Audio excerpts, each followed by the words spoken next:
I'd rather create something that others criticize than create nothing and criticize others. If you have high quality product behind the bar, it's like a weapon. It's not about the figures. It's about who those figures are. The Hospodpreneurs Podcast. I'm going to drink this beer. Yeah, let's crack them. With James Henderson. Hello and welcome to episode 78 of the Hospodpreneurs Podcast. Dr. Ian Page is an assistant clinical professor at the University of Maryland, acquiring his PhD in agricultural and resource economics in 2015. After completing his studies, he founded a microeconomics research lab with the University of Maryland's first-year innovation and research experience team, and is currently an associate director of the program.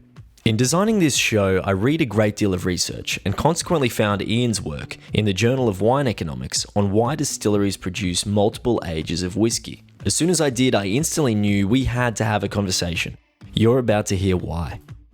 Hello and welcome to the show, Ian.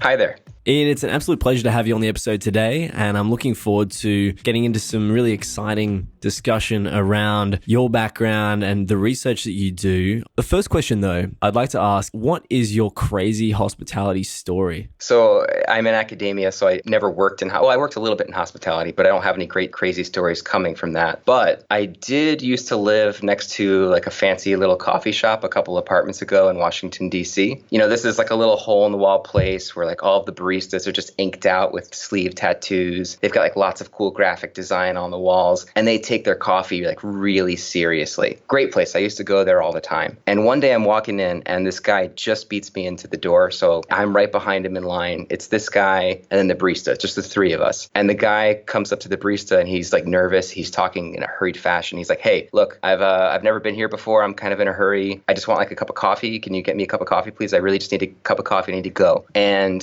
the barista looks at him like, "Oh, this is going to be fun. I get to introduce this guy into the world of coffee." And the guy says, "Well, welcome. We have lattes, we have cappuccinos, we have Americanos, we have cortados." And the guy goes, No. You don't understand. Like, I'm in a hurry. I just want a cup of coffee. I don't know what any of that means." I'm standing there thinking like, what's the problem? Why can't this guy just get a cup of coffee? And I look at the menu, and sure enough, this fancy pants coffee place doesn't have coffee on the menu. You know, they have lattes, they have cappuccinos, they have Americanos, they have a pour over that you can get at market price, but he doesn't know what that is. And so the barista just doubles down. He goes back to this spiel after being interrupted. And he's like, "Oh, well, I could make you a latte. I could make you a cappuccino. I could make you a flat white." And I start looking for the hidden camera, thinking like, this is a joke, right? At any second, like Fred Armisen from Portlandia is going to like jump out and go, "And that was perfect, guys." And the guy is like, No, you don't understand. I don't know what that means. I like to go to Dunkin' Donuts. I like coffee. I put sugar. I put cream in it. I don't know what a cappuccino is. I just want a cup of coffee. And I really just wanted to step in and go, "Hey, it's okay. I speak the common man." And in my head, I'm like, this gentleman would like a pour over coffee. It would taste terrific, but he's already expressed he's in a hurry. So we're going to get you an Americano. You won't know the difference. It's going to be great. But I froze. I didn't do that. The barista goes into the spiel a third time. "Oh, we have lattes, we have cappuccinos, we have Americano."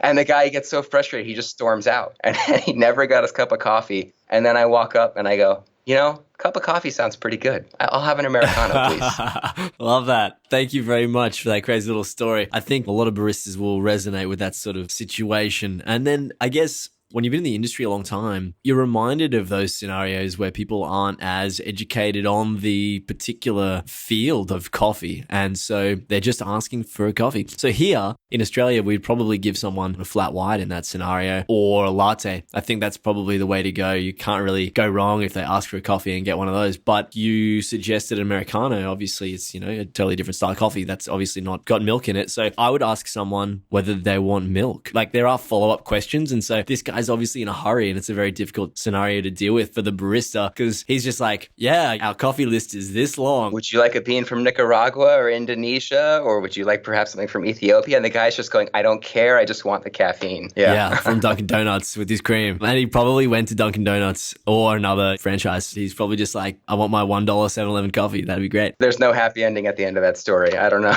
No, but look, thank you. Like, I think a lot of people will resonate with that sort of scenario if they're in the industry or out of the industry. So thanks for sharing that one, Ian. I'd like to know, why you do what you do on a really top level, macro perspective. What is it that really inspires you and makes you get out of bed every day and continue your research? Right. So I'm trained as an economist, and I do research that looks at the economics of whiskey. And I'm just really passionate about economics, actually. I love being able to take intuition and this personal curiosity and applying analytical skills that I've picked up in my line of work to tackle problems and questions that interest me. Now, at the same time as that, I have like a really strong passion about whiskey, just on a personal curiosity level. Yes, I love collecting whiskey and drinking whiskey and sharing whiskey with friends too, but I just like learning more about it. In graduate school, I actually saw an opportunity to study whiskey or the economics of whiskey. This question just popped into my head one day and I went for it. At the time, I thought this is kind of crazy, right? Like someone's answered this question or people are looking at this. And I looked into it and I found out no one was looking at the economics of whiskey. And that was kind of a red flag too. It's like, oh, maybe no one cares about the economics of whiskey, but it's a huge industry. It's super important.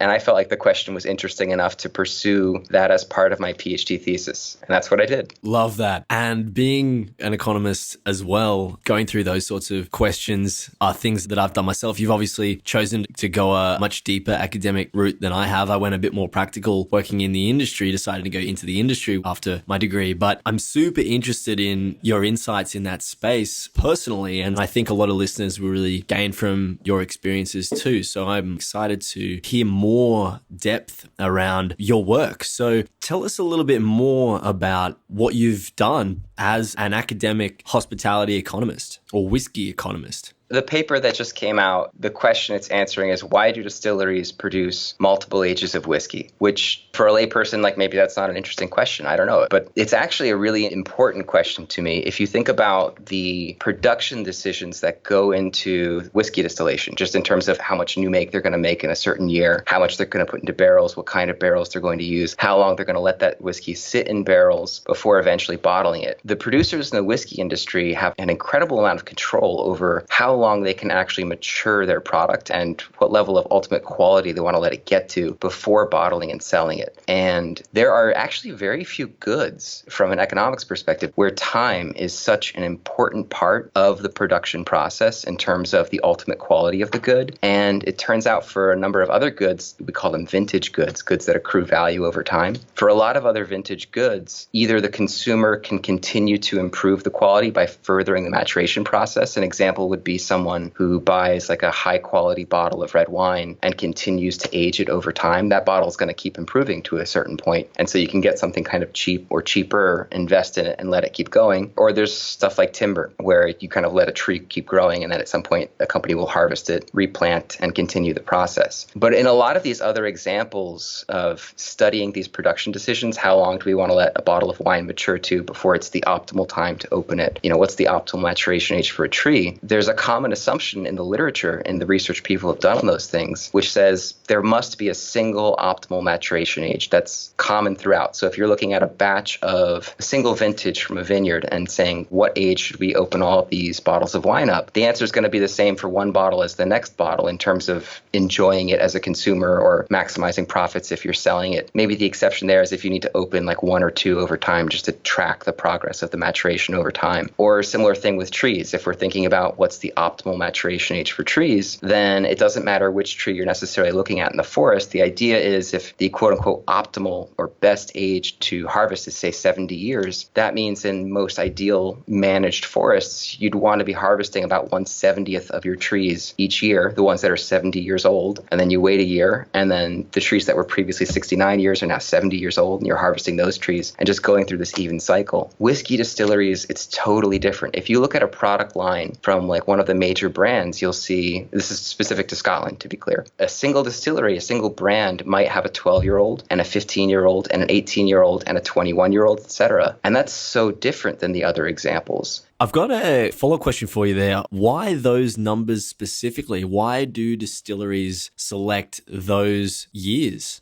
That's interesting. I kind of rummaged through literature to try to say, like, why would they pick specific years? If I say a 12-year-old whiskey from Scotland, you'd have no idea which brand I'm really talking about because there are so many 12-year-olds. But if I said a 13-year-old single malt Scotch whiskey, you'd probably be scratching your head and thinking, I can't think of one. And you'd probably have to find, something from an independent bottler, someone who bought like a cask from a distillery and then decided that was the age they were going to bottle it at. It seems like there are certain focal points that companies like to tend towards. An entry-level single malt, if it has an age statement at all, tends to be either 10 or 12 years old. An 11-year-old is really, really rare, a 13-year-old too. And then the next one would be somewhere between 14 and 16 years old. It seems like the entry-level stuff seems to be about 10 or 12. The mid-range stuff is somewhere in the teens. And then I would say it's in increments of 3 or 5. There doesn't seem to be any clear, hard or fast rules, but it does seem like distilleries like to space their own products apart. If we're thinking about like the product line within a single brand, they do like to put a couple of years gap in between their products. Could this potentially be a marketing problem or marketing, I suppose, situation for the brands? Is it that they want consumers to have a different perspective on the next line to come out that's 3 years older? Or is it potentially that those numbers resonate with people? Is there an emotional effect that those numbers have on people? Like in some cultures, there are certain numbers that resonate with the population for good or bad. There are numbers that people avoid in some cultures. Is that potentially something that's subconsciously affecting our purchasing behavior? I suspect there is something there. You said maybe some of these numbers resonate with populations, and I fully agree. I would suspect we probably don't see 13-year-old whiskeys too much because some people view 13 as unlucky, right? And I do think it's a little bit marketing in terms of what ages or the gaps they're putting between ages so that they can kind of differentiate their products. But I would say it goes beyond marketing and is actually looking at the economics of it. If you think about whiskeys that have been aged to different levels, to different degrees, those are different levels of quality ultimately. The older whiskey, if they're selling it as an older whiskey, it's able to command a higher price, which, it's a higher level quality. If they're producing an older whiskey and it's of lower quality, someone screwed up at some point, right? Because they could have turned a better profit by bottling that sooner and selling it as a younger whiskey. So when they're producing multiple ages of whiskey, they're not just thinking about like what's the ultimate quality we want this expression to be, but they're also trying to think about how much substitutability is there within our brand. And if we produce every single age between 10 years and 25 years old, will we really be that profitable? Or would it be the case that the revenue we'd be seeing from the 24-year-old whiskey would be cannibalizing the revenue from the 25-year-old whiskey? Yeah. Is it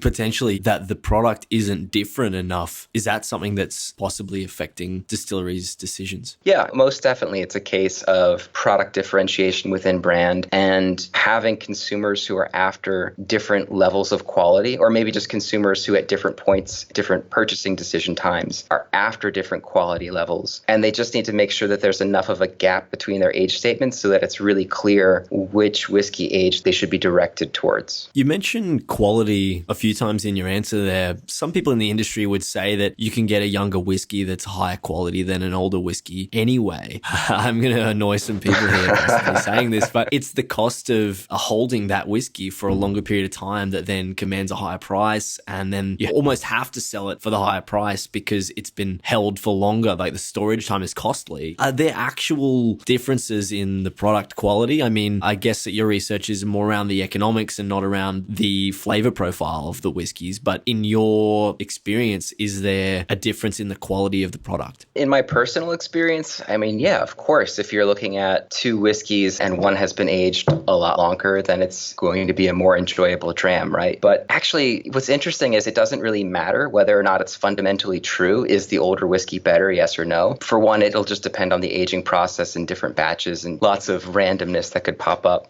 or differences between brands. But at the end of the day, it's an experience drinking whiskey. And so if there's a perceived difference in quality, whatever quality means to the individual consumer, if the consumer views it as a more enjoyable experience, then that's a higher quality thing. If we think about things like packaging, oftentimes lower quality packaging can actually advertise in an unintuitive way. Packaging can advertise higher quality or a higher level of experience with a particular good. So for example, I think there's something satisfying with taking a bottle opener and taking the bottle top off of a beer as opposed to a twist top. Even though a twist top, you need fewer tools. So some people might say that's a higher quality thing. Or maybe an actual real cork in a bottle of wine as opposed to a synthetic cork or a screw top. Maybe the actual cork is not the highest quality way to bottle it, but it's part of that experience and adds to the allure that makes people enjoy it more. And so in that sense, it's of higher quality. It's ultimately what the consumers make of it. Ian, you mentioned in your answer there around quality. What I'd really like to explore is the idea of value. And there's this topic in economics called the snob effect, which is an upward sloping demand curve. And for listeners, what that means is this is contrary to what normally happens with demand, which is that less people buy a product at a higher price, right? So what happens with this snob effect, which is this outlier of a concept where when the price is higher, more people want to buy it, which makes total sense, being called the snob effect. How does that translate into whiskey? Have you seen this idea where people are willing to pay more at a higher price? In some products, is there that exclusivity in whiskey, in your experience, in your research? Not in my research directly, and I've never heard it called the snob effect, but I have seen some stuff like this through research. Whiskey is, you've bought a bottle of whiskey, yeah? How much does it cost in Australia, actually? Have you ever heard of the Big Mac Index? Yes, I love the Big Mac Index. So I have an idea for looking at whiskey prices across the globe. I want to do like a Glenfiddich index just to know like, hey, how much does a bottle of 12-year-old Glenfiddich cost where you are? Just so there's like a good reference point for this. How much does a bottle of Glenfiddich cost where you are? I'm going to have to look it up. It's been a while since I was buying the booze for venues, but I don't want to get this too wrong. You know, it's okay because I'd have to convert it from Australian dollars to American for me to really make sense of it. But the last time I bought a bottle, it was probably going for about 40, but that was a few years ago and the market's gotten kind of tight. So I imagine it's gone up. But the point is when you buy a bottle, you're getting, in the US, you're getting 750 milliliters. I guess there you're probably getting 700 milliliters. And it's a huge chunk of change. And you could easily drop a couple $100 on a single bottle. And you're paying all of that money up front for enjoyment over an extended period of time. Or maybe one really crazy night that you can kind of remember. And unless you're really frequently buying the same bottle consistently over and over again, you probably have a rough idea of what you're going to get when you buy a bottle of whiskey, but you don't necessarily know exactly what it's going to be like to consume that bottle of whiskey. This is kind of like wine too, right? Like consumers then have to use certain signals to look at the product and extrapolate how good of a quality is this? You know, what's the value of it? And some of that is packaging, some of it is story, some of it is marketing, testimonials, scores, but part of it is price. Price is a signal to consumers as to how good the whiskey is actually going to be. I don't necessarily know if it's an upward sloping demand curve. In other words, if the bottle costs $100, then 10 people want to buy it. But if the bottle costs $200, then 20 people want to buy it. I don't know that, but I do know that if the bottle costs $100 or $200 and there's no other information about that bottle of whiskey, consumers are going to look at that bottle and just say, well, if that's how much it costs, it must be really good, right? It must be like fancy and a luxury item. And so they're going to treat that differently than a bottle that would cost, say, $20.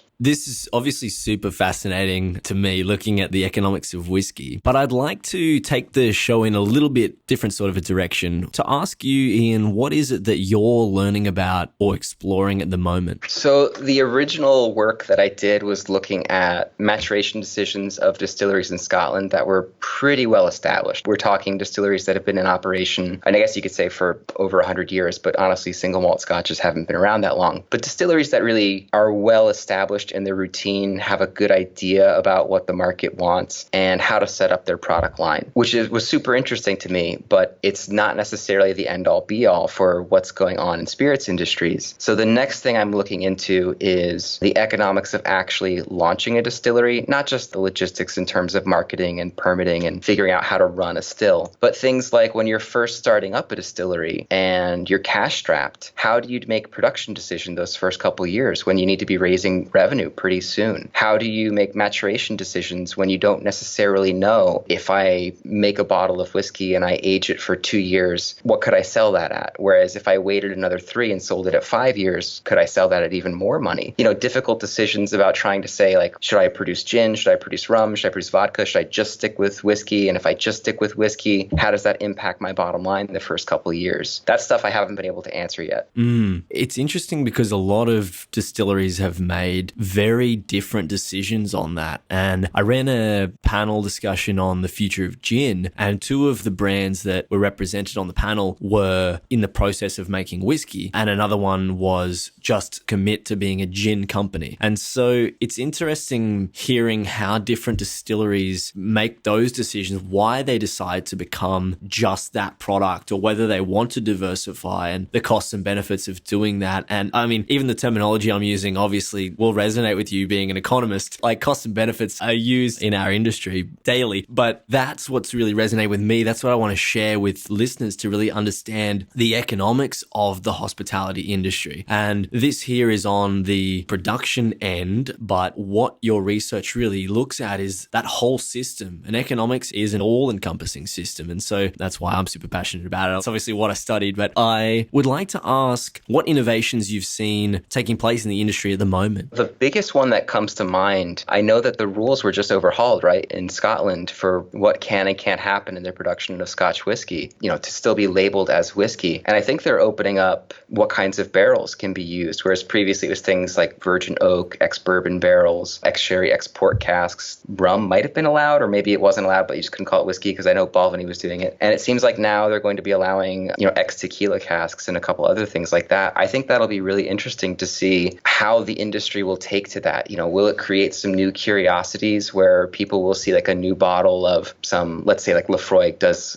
a Lafroig in an ex-tequila cask. And so it's got like this cool kind of tequila note and like a smokiness to it. That could be really fascinating. And maybe it'll draw people towards a new kind of experience. Or maybe this is just an instance where distilleries have access to new markets for X barrels that they previously didn't have that opportunity to, which will reduce their bottom line costs. And so maybe we'll never see a slight reduction in whiskey prices, but maybe whiskey prices won't creep up as quickly. There's obviously an explosion in Japanese whiskey at the moment as well, but without honing in on that specifically, do you feel like there is an impending problem around having too much choice? I don't know. Yeah, from a consumer angle, I could say it's totally a thing. And I've gone to shops and gone, what do I buy? And I'm spending a good 20 minutes in there, and someone will come to me and go, hey, can I help you? It's like, no, I understand all of this. I know what all of these bottles are. I'm just trying to make a decision and narrow it down from 100 bottles. Yeah, there's a lot there. And the increased variety is sometimes paralyzing, right? But overall, I think it's kind of fun. I'd much rather have a world where there's 100 different whiskeys to choose from on the shelf than 2. And knowing that of all the whiskeys I'm looking at, there's still so many more that I don't have access to in that store. From a production standpoint, one of the things I actually found in my paper is that it seems like the Scotch whiskey industry would actually have a greater level of variety if ownership wasn't concentrated among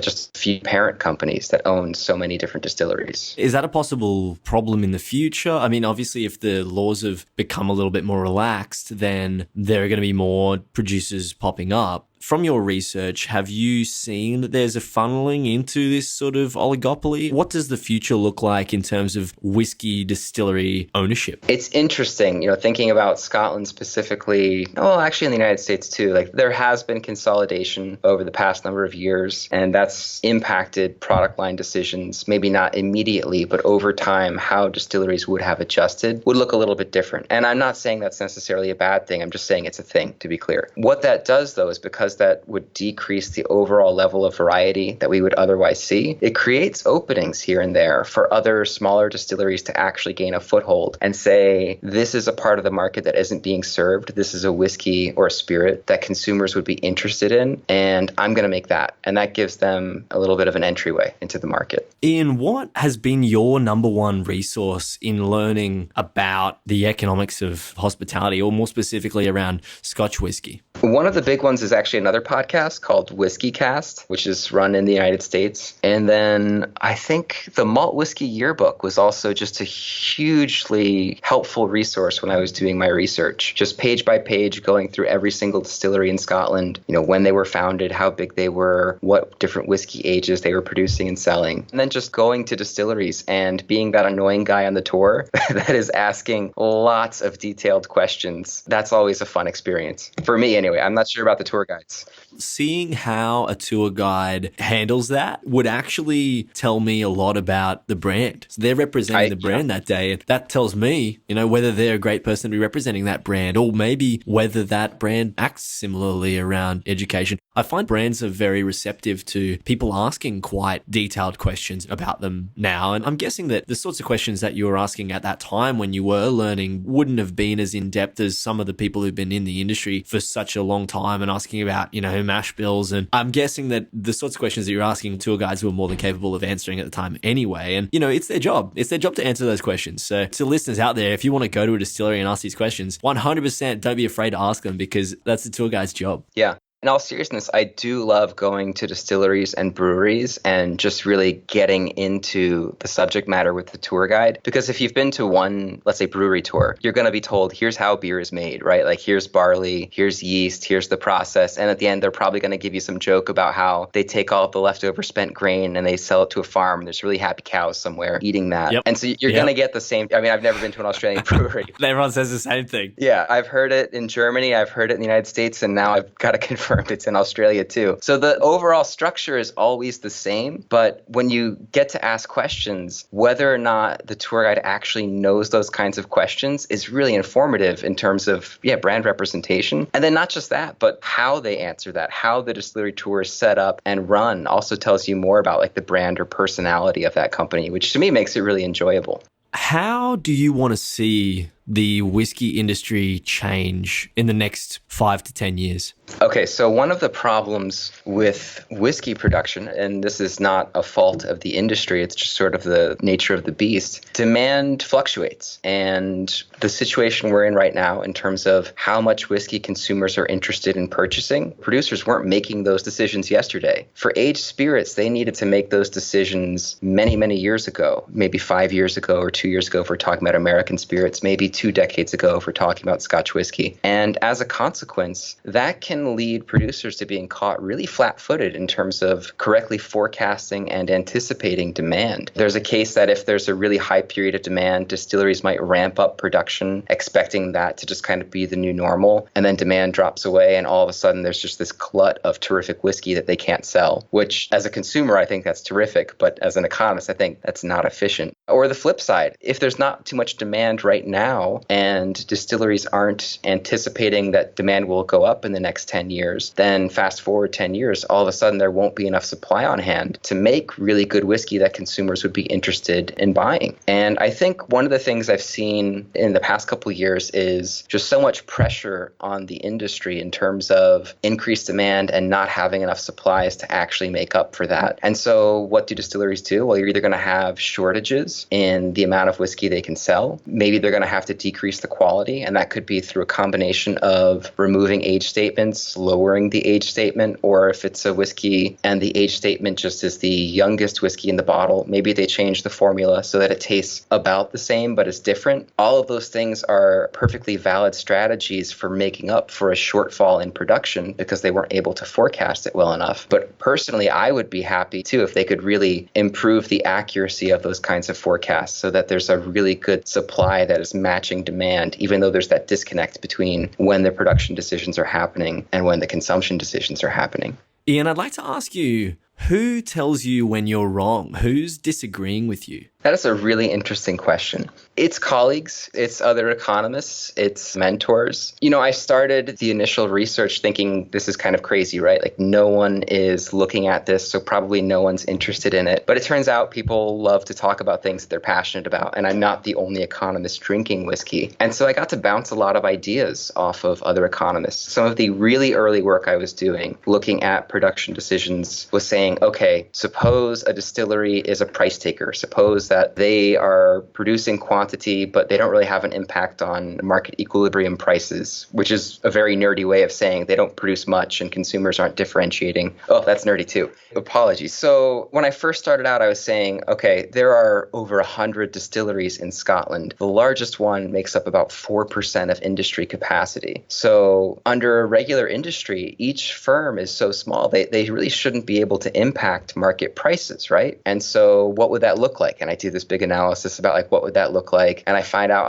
according to my model, they are not price takers. Even the smallest firms have an impact on market conditions. And I had friends looking at me in grad school going like, well, of course, Ian, it's whiskey. It's not like a tennis ball where consumers don't care about the brand. And so sometimes reality checks like that are good. Being able to banter with other economists and just see like, hey, am I onto something here, or is this self-evident? Is this too obvious and not worth pursuing? Should I pivot and get further into the weeds on this? I'm a big fan of that. Thank you for your answer on that one. Ian, I've only got a couple more questions. The next one is, what is your biggest challenge right now? My next challenge is lining up that research in terms of looking at the economics of starting a distillery and making product line decisions when product line quality might be unknown or prices might be unknown for the producer. The original analysis I did, I intentionally wasn't talking to distilleries because I didn't want to ask them, hey, why are you producing multiple ages of whiskey? That doesn't match wine economics. That doesn't match forestry economics. My suspicion was it was because they recognized they had some market power and could impact product prices and were specifically producing multiple ages to target different segments of the market, but spacing their product line apart so that they weren't cannibalizing their own goods. And I further suspected that if two distilleries were owned by the same parent company, they might consciously or unconsciously be setting up their product lines so as to minimize cannibalization across brands, but still within the parent company. I didn't want to ask them that because I suspected I probably couldn't get a direct answer. And so I just let the data do the talking. But for the next project, I want to be more involved with the distilleries and kind of get a real big sense of what are the biggest challenges and unanswered questions that I can help contribute to. Who are the people who make those decisions, in your opinion, at the distilleries? I think that depends on the size of the distillery, to be fair, right? Like if we're talking a nano distillery, it's the owner / distiller / guy running the front office, or woman, apologies. But if we're talking like a really big firm, then there's going to be a staff of people that are making those kinds of decisions. Maybe some brands would phone in and disagree and say, no, it's the distiller making all of these calls. But, there is evidence to suggest that distilleries are strategic in what ages they will offer and will not offer in light of competition and competitive brands that are owned by the parent company. Fantastic. Ian, I've got one last question for you, and that's, who would you like to hear on the show? Ooh, do they have to be Australian? It can be anybody. Okay, well, I would go for Mark Gillespie then, the guy who runs the Whisky Cast podcast over in the US. Fantastic. Well, I'm going to get in contact with Mark and hopefully have him on the program. I look forward to listening to that one. Beautiful. It's been amazing having you on the program today, Ian. Thank you so much. And I'm very excited to see what you publish next and stay in contact. My pleasure. Thanks for talking. Did we talk about opportunity cost in this podcast? Did I go don't think we did at all. Fuck. That's kind of the crux of the whole thing. So one of the hidden costs for production of whiskey is actually opportunity cost. Yes, there's energy costs for running a still, grain costs, costs for like maintaining a warehouse to store barrels in it. But whenever you're barreling something and you're letting it mature, when you eventually take it out and bottle it, you're foregoing profits from letting it accrue additional years of value and then bottling it later. So you need to think about when you're setting up a product line and when you're bottling ages, what's the trade-off there? What are you giving up in order to get a certain age?